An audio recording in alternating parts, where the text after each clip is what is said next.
Last night's events haunted her, and her mind was in turmoil.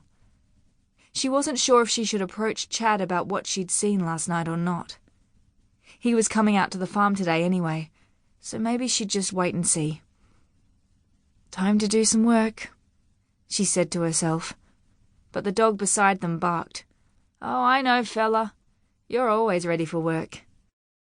Fella looked up at her, tail wagging and eyes sparkling with mischief.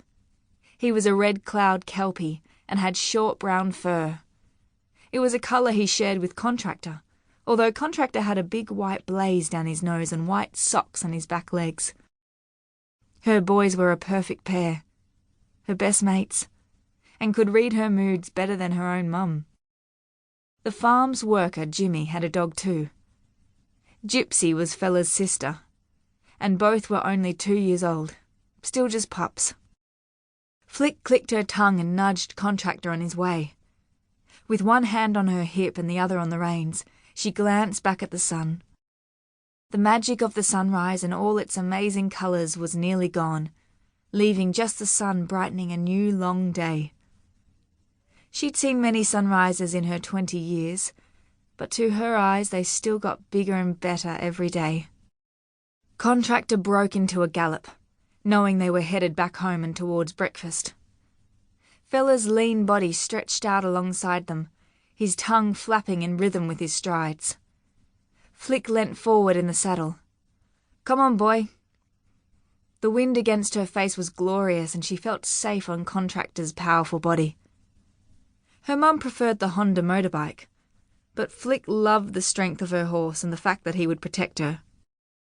A bike would never go back to the house for help, no matter what her mum had to say about the benefits of her Honda. But then again, Toni had always been a hard ass.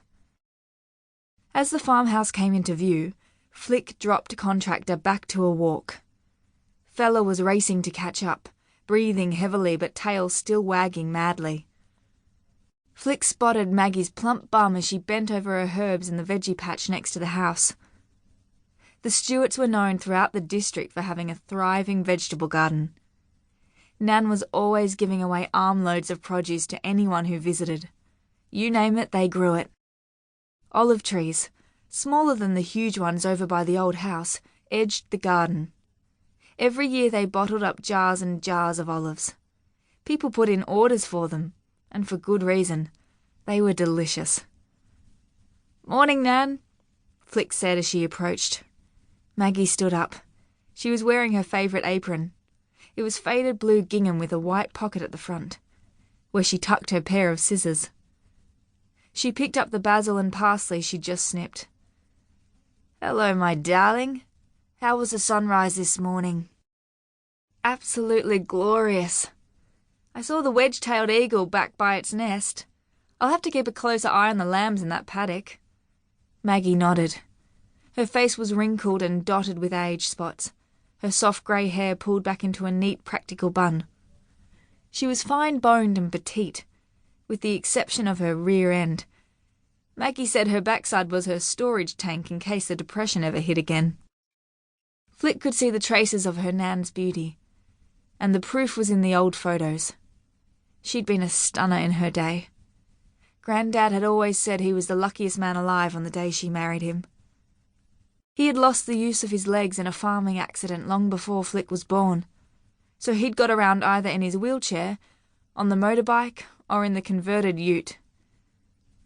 Never had he walked the farm with them or strolled through the crops of an evening, but he'd always been around, overseeing the farm, until he passed away 4 years ago. "Hurry up and put Contractor away," Maggie said. "I'll have brekkie ready in a few minutes. And if you see Jimmy in your travels, can you let him know, please?" "Sure, Nan." Flick headed towards the horse shed and locked Contractor away. "There you go," she said, handing him his wide plastic bucket of mixed feed. Flick kissed his long nose, put the saddle away and ran back to the house. Fella ran beside her, glancing up excitedly as if to ask, "What are we chasing?" Fella was clearly disappointed when they got to the veranda and Flick pulled off her boots. No boots meant no play. His head dropped as he flopped down.